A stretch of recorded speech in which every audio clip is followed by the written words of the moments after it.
মাস আমাদের বিজয় সুবর্ণ জয়ন্তীর মাস। আমাদের জাতির জনক বঙ্গবন্ধু শেখ মুজিবুর রহমানের জন্মশতবার্ষিকী আমরা উদযাপন করছি। আমাদের দেশেরও সুবর্ণ জয়ন্তী আমরা উদযাপন করছি।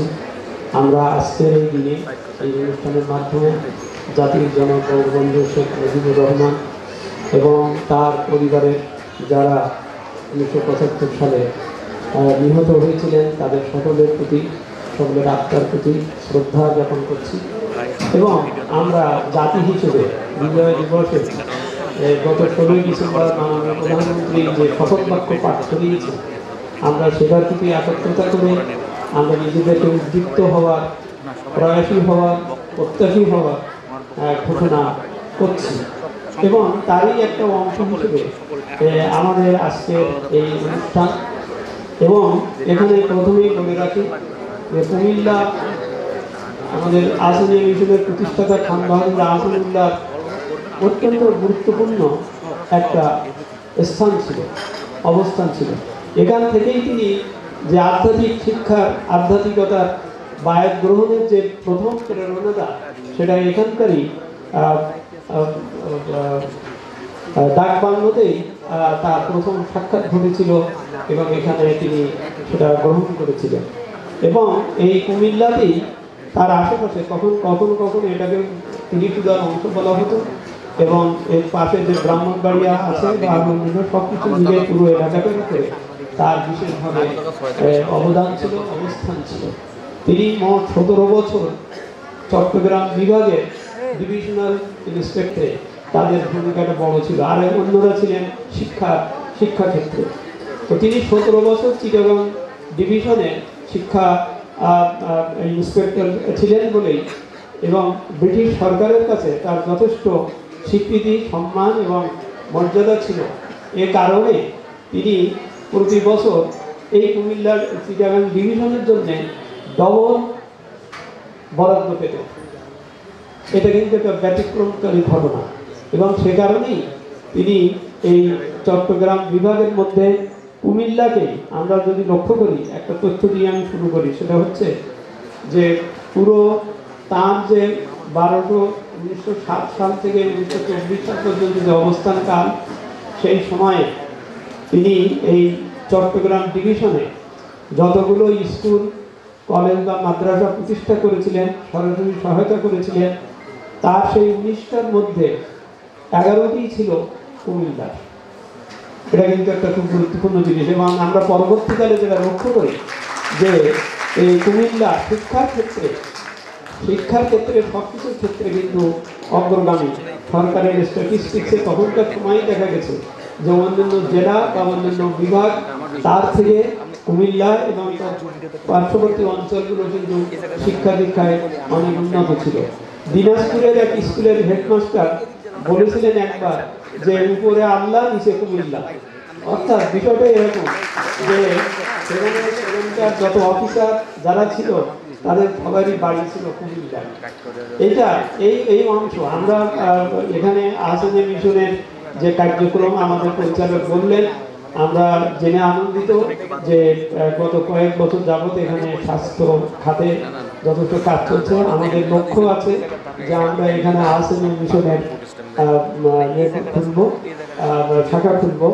আমি প্রথমেই আজকের যিনি প্রধান অতিথি, বিশিষ্ট সমাজসেবক, বীর মুক্তিযোদ্ধা জনাব আতমুল বাহুদ্দিন বাহার, আজকের বিশেষ অতিথি বীর মুক্তিযোদ্ধা অধ্যাপক ডাক্তার রতন দত্ত, মাননীয় সংসদ সদস্য কুমিল্লা 7, আজকের অনুষ্ঠানের সভাপতি এবং আপনারা এখানে উপস্থিত যারা সুধীমণ্ডলী, প্রিন্ট এবং ইলেকট্রনিক মিডিয়ার সদস্যবৃন্দ, সকলকে সালাম জানাচ্ছি। সেই যে কুমিল্লার চিটাগং ডিভিশনের 19টা স্কুলের মধ্যে কুমিল্লার যে 11টি, আমি তাদের নামগুলো বলছি এই জন্যই যে এতে আমরা অনেক কিছু জানতে পারবো। যেমন এই কুমিল্লারই ইলিয়াটগঞ্জ আরবি হাই স্কুল প্রতিষ্ঠিত হয় 1908 সালে। মাধবপুর শেখ লাল হাই স্কুল কুমিল্লা, এটা হচ্ছে 1911 সালে। চান্দিনা পাইলট হাই স্কুল 1916 সালে। 1916 সালে। উটি Atal Bihari high school Brahmanbaria 1918, Debidwar Riazuddin high school 1918, railway government high school Brahmanbaria 1920, Chandina K B high school 1920, Chauddagram H J pilot high school 1921, Baniachong Ananda pilot high school 1925। এইগুলোই এইসব প্রতিষ্ঠানগুলো কারণ ছিল। এর কারণটা হচ্ছে আমি আগে বলেছি যে ব্রিটিশ সরকারের কাছে প্রশাসক হিসেবে তার একটা যথেষ্ট সম্মানজনক অবস্থান ছিল, যার জন্যে 1911 সালে তার বয়স যখন মাত্র 38 বছর এবং তার চাকরি জীবন মাত্র 15 বছর, তখনই ব্রিটিশ গভর্নমেন্ট তাকে খান বাহাদুর উপাধি দেয়।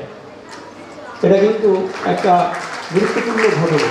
এবং শুধু তাকে খান বাহাদুর উপাধি দিয়ে হয়নি, গভর্নমেন্ট তখনই বলেছিল যে এই পুরো আসাম এবং বেঙ্গলে শিক্ষার ক্ষেত্রে, বিশেষ করে মুসলমান সম্প্রদায় বা অধঃপতিত সম্প্রদায়ের তাদের যে শিক্ষার ক্ষেত্রে, বিশেষ করে পূর্ব বাংলার কৃষি এবং অন্যান্য বিষয়ের যাদের শিক্ষার ব্যাপারে যত কমিটি কাউন্সিল হবে, সেখানে এই খান বাহাদুর, যদিও তিনি ইয়াং অফিসার ছিলেন, তিনি এইসব কমিটির কনভেনার এবং অথবা এইসব টেকনিক্যাল কমিটিতে তিনি থাকবেন। যার জন্য আমরা দেখি 1912 সালে ঢাকা বিশ্ববিদ্যালয়ের জন্য যে নাথান কমিশন গঠিত হচ্ছে, সেখানে আরবি এবং অন্য দুটো বিষয়ে টেকনিক্যাল কমিটির তিনি সদস্য ছিলেন। এবং আমরা এটাও দেখি কলকাতা বিশ্ববিদ্যালয়ের সিনেট এবং সিন্ডিকেটে তিনি পদাধিকার করে সরকারি প্রতিনিধি হিসেবে সদস্য ছিলেন সেই 1912 থেকে প্রায় 1924-25 সাল পর্যন্ত। এবং সেই সুবাদে আমরা পরবর্তীকালে দেখেছি ঢাকা বিশ্ববিদ্যালয়ের প্রতিষ্ঠায় তিনি সরাসরি সম্পৃক্ত ছিলেন। তিনি তার জীবনধারাতে লিখেছেন যে ঢাকা বিশ্ববিদ্যালয় প্রতিষ্ঠার ব্যাপারে কলকাতা বিশ্ববিদ্যালয়ের সিনেটে যে তর্ক উপস্থিত হইয়াছিল, সেই কমিটিতে তারা একটা কমিটি গঠন করেছিলেন। সেই কমিটিতে পূর্ব বাংলার থেকে একমাত্র মুসলমান সদস্য ছিলেন খান বাহাদুর আহসানুল্লাহ। এবং তিনি লিখেছেন যে আমি সেই বিতর্কে, সেই বিষয়ে আমি যথেষ্ট সমর্থন করিয়াছিলাম। আমরা পরবর্তীকালে আমি এই যে গবেষণা গ্রন্থটি রচনা করেছি, এশিয়াটিক সোসাইটি অফ বাংলাদেশ থেকে প্রকাশিত হয়েছে, এটার ভিতরে আমরা দেখিয়েছি যে ঢাকা বিশ্ববিদ্যালয় প্রতিষ্ঠার সেই প্রাককালীন সময়ে বা পটভূমিকার সময়ে তার যথেষ্ট অবদান ছিল। তো এখন আমরা যেটা দেখছি যে খান বাহাদুর আহসানুল্লাহ তিনি যেখানেই তার পোস্টিং ছিল, তিনি কিন্তু শুধুমাত্র একজন সরকারি কর্মকর্তা হিসেবে কাজ করেননি। তিনি সারাদিন অফিস করেছেন আর রাতে আধ্যাত্মিক সাধনা করেছেন। এবং তিনি যেখানেই ছিলেন সেখানে তিনি সবসময় সেখানকার সমাজ উন্নয়নে, সমাজ কাঠামো নির্মাণে তিনি ভূমিকা পালন করেছেন। তিনি রাজশাহীতে যখন ছিলেন তখনও সেখানে ফুলার হোস্টেল গঠন করে দিয়েছেন। সেখানকার মানুষের, তাদের রাজশাহীতে আগে কেউ পিছিয়ে ছিল যারা, তাদেরকে তিনি রাজনীতিতে এনেছেন এবং তারা নানান ধরনের প্রশাসনিক কাজে তারা লিপ্ত হয়েছে। চট্টগ্রামে যখন ছিলেন সেখানেও সেইভাবে গেছেন। এখানে এই যে আপনারা নবাব যে ফ্যামিলি আমরা দেখছি, এদের সাথেও তার যথেষ্ট যোগাযোগ ছিল এবং তিনি এইসব বিষয়েও বিশেষভাবে ভূমিকা পালন করতেন। এবং তিনি সবসময় চেষ্টা করেছেন এমন কিছু অবকাঠামো তৈরি করতে যা সমাজকে এগিয়ে নিয়ে যায়। এবং তারই একটা পদক্ষেপ হচ্ছে আহসানিয়া মিশন প্রতিষ্ঠা। এটা তার সমাজকর্মের, তার সমাজ ধারণার তিনি এর ব্যবস্থা করেছিলেন 1935 সালে 15ই মার্চ। মুষ্টি ভিক্ষার চাল দিয়ে, মুষ্টি ভিক্ষা মানে তার কাছে কোনো পয়সা তখন ছিল না, তিনি গ্রামের মানুষের কাছ থেকে মুষ্টি ভিক্ষা তুলে দিলে এই আহসানিয়া মিশন প্রতিষ্ঠা করেছিলেন। আর সেই আহসানিয়া মিশনের, ঢাকা আহসানিয়া মিশনের যেটা প্রতিষ্ঠিত হয়েছিল 1958 সালের 9 ফেব্রুয়ারি, সেই ঢাকা আহসানিয়া মিশনের আমি ট্রেজারার। আমি বলছি ঢাকা আহসানিয়া মিশনের আমাদের বার্ষিক বাজেট এখন 400 কোটি টাকার উপরে। ওটার থেকে কোথায় চলে গেছে। এবং এই যে প্রতিষ্ঠানগুলো গড়ার ব্যাপারে তার যথেষ্ট অবদান ছিল। আমি এখানে শ্রদ্ধার সাথে, অত্যন্ত বিনয়ের সাথে উল্লেখ করতে চাই আমাদের যিনি বিশেষ অতিথি অধ্যাপক প্রাণগোপাল দত্ত, আমাদের অত্যন্ত সজ্জন শহীদ ব্যক্তিত্ব। আর তিনি যখন পিজি হাসপাতালে ছিলেন, বঙ্গবন্ধু শেখ মুজিব মেডিকেল বিশ্ববিদ্যালয়ের যখন দায়িত্বে ছিলেন, তিনি সরকারের সাথে চেষ্টা করে যে অবকাঠামোগুলো বিরাট একটা অবকাঠামো তিনি গড়ে তুলেছেন, এই জন্য আমি আজকে আমাদের সমগ্র জাতির পক্ষ থেকে ধন্যবাদ জানাই। কেননা এইসব অবকাঠামো তৈরি করা, অনেকে মনে করতে পারেন যে তিনি বোধহয় ভোগ করবেন। ন, তিনি রিটায়ার করেছেন, তিনি চলে গেছেন, কিন্তু এই অবকাঠামো যুগ যুগ ধরে আমাদের বাংলাদেশের উন্নত চিকিৎসা গবেষণার ক্ষেত্রে একটা বিশেষ অবদান রাখবে এবং রাখছে। এটা কিন্তু একটা বিরাট ব্যাপার। খান বাহাদুর আহসানুল্লাহর এই আদর্শ, অবকাঠামো গড়ার যে আদর্শ, আমি জনাব প্রাণ গোপাল দত্তের তার মধ্যে এটা দেখে বহুদিন থেকে, আমি নিজেও বাংলাদেশ ডায়াবেটিক সমিতির চিফ কোঅর্ডিনেটর ছিলাম এবং বোর্ডের সাথে জড়িত ছিলাম, তখন তার সাথে আমার যথেষ্ট আমাদের যোগাযোগ ছিল এবং সেটার থেকেই আমি এগুলোকে সবসময় দূরের থেকে খুব সাধুবাদ জানিয়েছি। যেগুলো আমি এখানে আরও একটু প্রাসঙ্গিক বলি, আমাদের জাতীয় অধ্যাপক ডক্টর এম.আর. খান, তিনি তার মৃত্যুর 15 দিন আগে হাসপাতালে বসে একটা স্মৃতিচারণমূলক লেখা লিখে গিয়েছেন। সেখানে তিনি বলেছেন যে মানুষ বাসে আশায়, দেশ বাসে ভালোবাসায়। আর সেই হাতের লেখা সেই নোটে তিনি লিখেছেন একটা ঘটনা তিনি উল্লেখ করেছেন যে পিজি হাসপাতালের পশ্চিম পার্শ্বে যে অংশটা একটা ওই ওভারব্রিজ দিয়ে এখন গড়ে নেওয়া হয়েছে, ওই জায়গাটা বরাদ্দ পাওয়ার জন্য তৎকালীন তিনি এবং জাতীয় অধ্যাপক নুরুল ইসলাম সাহেব সরকারের কাছে যাচ্ছেন। আমি প্রাসঙ্গিকতা তুলছি এই জন্যই যে প্রাণ গোপাল বাবু যেভাবে যে অসাধ্য কাজগুলো করেছেন সেগুলো তারা সেই সময় কীভাবে করেছিলেন। ওই জমিটা বরাদ্দ নীতি যে তৎকালীন মন্ত্রী জনাব আব্দুল হক, তার কাছে ওনারা বারবার যাচ্ছেন যে স্যার এই জমিটা আমাদের নামে একটু লিখে দেন, আজ দেই কাল দেই করেন। শেষে একদিন ইমরান খান সাহেব বললেন বিকেলবেলা যে স্যার আপনি দিলে স্যার আজকেই দেন, কারণ আপনি কতক্ষণ আসেন আমি বলতে পারি না। এটাও তিনি বলে ফেললেন পুরোপুরি। তো তখন বললো তো না, আজকে তো ছুটি হয়ে গেছে, কালকে।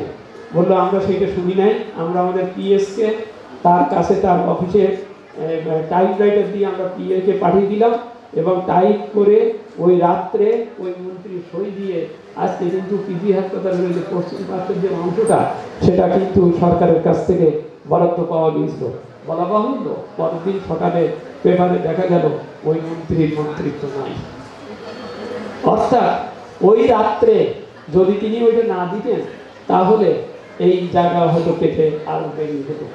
আমি কথাটা এই জন্যই বলছি যে টলস্টয় বলেছেন, now is the best time, is the highest time.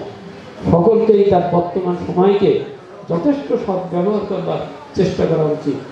Khan Bahadur Ahsanullah তিনি তার 92 বছর বয়সে, মানে 29 বছর সরকারি চাকরি বাদে বাকি পুরো সময়টাই এই সমাজ সেবায়, এই অবকাঠামো গঠনে তিনি চেষ্টা করে গিয়েছেন এবং যার ফলশ্রুতি আজ আপনারাই শুনলেন এই কুমিল্লার মতো শহরে আমি জেনে খুব আনন্দিত হলাম যে 750 মতো আপনার ওই 7,500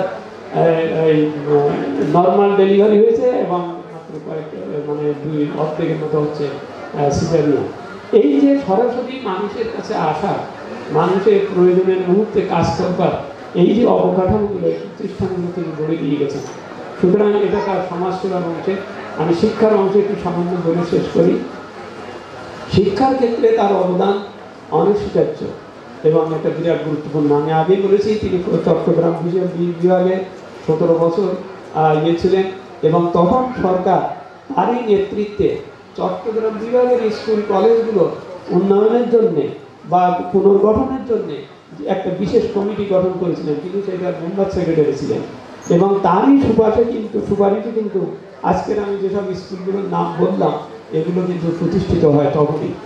এবং তিনি একই সাথে লেখক ছিলেন, তিনি তার লেখনীর মাধ্যমেও কীভাবে শিক্ষার অগ্রসর করা যায় সেটা তিনি করেছেন এবং তিনি নিজে প্রেস প্রতিষ্ঠা করেছেন প্রকাশনার জন্য 1911 সালে, একই বছরে, এবং যে বছর তিনি খান বাহাদুর উপাধি পেয়েছিলেন। এবং সেই প্রেস থেকে কিন্তু এই যে আমাদের যত বিখ্যাত বই, বিষাদ সিন্ধু, আনোয়ারা বা যাতে বলি সেই সব সময়ের সব বইগুলো, এমনকি রবীন্দ্রনাথেরও বহু লেখা সেই প্রকাশনা থেকে প্রকাশিত হয়েছে। তিনি সবসময় চেষ্টা করেছেন প্রশাসনিকভাবে লেখার মাধ্যমে বা প্রতিষ্ঠান গঠনের মাধ্যমে তিনি শিক্ষার উন্নয়নের জন্য চেষ্টা করেছেন। আমি একটা কথা শেষ করে দিই, তখনকার সময় পরীক্ষার খাতায় কিন্তু নাম লেখা হতো, পরীক্ষার্থীর নাম লেখা হতো এবং নাম লেখার ফলে দেখা যাচ্ছে যে অনেক সময় এই রেজাল্ট ঠিক মতন আসে না এবং তিনি এটা আন্দোলন করে এবং লেখালেখি করে চেষ্টা করে তিনি এই যে আমরা এখন রোল নাম্বার লিখি এই রোল নাম্বার লেখার পদ্ধতির প্রবর্তন কিন্তু তিনি করেন। আমরা মনে করি সমগ্র জাতি এবং আরেকটি তথ্য হচ্ছে যে এই যে এখন আপনারা ন্যাশনাল বিশ্ববিদ্যালয় দেখছেন এটা কিন্তু 1918 সালে তিনি বলেছিলেন যে কলকাতা বিশ্ববিদ্যালয় একটি ভারী বিশ্ববিদ্যালয়, তার কাজ হচ্ছে গবেষণা করা। তার কাছে কেন সমগ্র বঙ্গের সব স্কুল কলেজে পরীক্ষার দায়িত্ব বিষয়ের দায়িত্ব থাকবে, তাহলে তো সে পারবে না। তখন তিনি সাজেশন দিয়েছিলেন যে একটা ন্যাশনাল ইউনিভার্সিটি টাইপের করা উচিত, যার কাজ হবে এই সমস্ত অ্যাফিলিয়েটেড স্কুল কলেজগুলোর পরীক্ষা নেওয়া, এইগুলো দেখাদেখি করা। বাংলাদেশ সরকার 1982 সালে তার সেই 1918 সালের সেই প্রস্তাব, সেই সাজেশন গ্রহণ করে আজকে ন্যাশনাল বিশ্ববিদ্যালয় গঠিত হয়েছে। আপনারা সবাই যে যেখানে আছেন ওই ঢাকা বিশ্ববিদ্যালয় বা রাজশাহী বিশ্ববিদ্যালয় বা চট্টগ্রাম বিশ্ববিদ্যালয়ের অধীনে না যেয়ে এখন তারা সরাসরি করতে পারে। এই ধরনের অনেক সংস্কার তারা আছে। আজকের সময়ে সীমাবদ্ধতা আছে। মাননীয় প্রধান অতিথি তিনি তার অত্যন্ত ব্যস্ততার সময় তিনি একজন সমাজসেবক। আমি তাকে অনেক আগের থেকেই জানি এবং শ্রদ্ধা করি এবং তার বিষয়ে আমরা তার সমাজকর্মের বিষয়ে আমরা অবগত আছি। রামগোপাল দত্ত মহোদয়ের কথাও বললাম। তো আজকে আমরা আনন্দিত যে আজকের এই সেমিনারে খান বাহাদুর আহসানুল্লাহ সম্পর্কে এবং তার প্রতিষ্ঠানের ভূমিকা সম্পর্কে কিছু কথা আমরা এখানে উপস্থাপন করতে পারলাম এবং আপনারা সবাই কষ্ট করে এখানে আছেন। আপনাদের সকলকে ধন্যবাদ জানিয়ে আবার আমি সকলের প্রতি শ্রদ্ধা এবং শুভেচ্ছা জ্ঞাপন করে আমি আমার বক্তব্য শেষ করছি। আল্লাহ হাফেজ।